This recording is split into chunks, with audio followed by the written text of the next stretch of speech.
Ito ituturo ko sa inyo para iwas yung dragging at running clutch ng ating motor.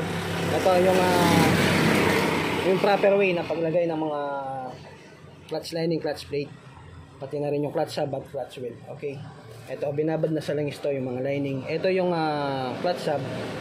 Okay, lining, unahin natin yung lining, tapos yung steel plate or clutch plate, yung walang talim, yan yung nasa harapan.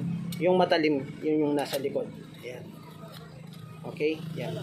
Yung walang talim sa harapan dito. Yan. Ganyan. Yung matalim sa likod yon. Okay, tapos ito lining ulit, tapos clutch plate. Yung walang talim na mapino sa harapan, yung matalim sa likuran, yun yung nasa likod. Okay, tapos lining ulit, tapos ganun ulit ng idol. Ito ganun lahat, same proper lahat. Yung mapino dito, yung walang talim sa harapan,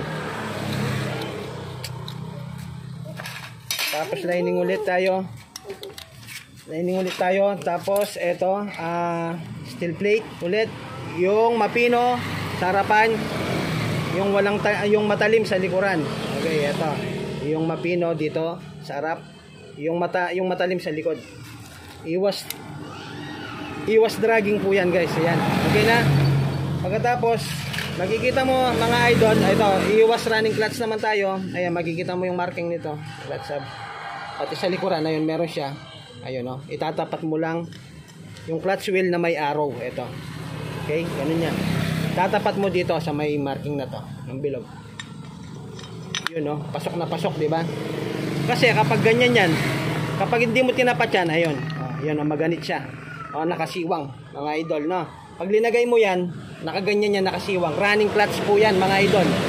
Okay, tandaan po ninyo, ha? Ayan, oh. Nakasiwang yan, oh. Hindi lapat. Kaya kailangan yung marking nito, yung marking nitong clutch hub, pati yung clutch wheel na arrow, pagtapatin nyo lang.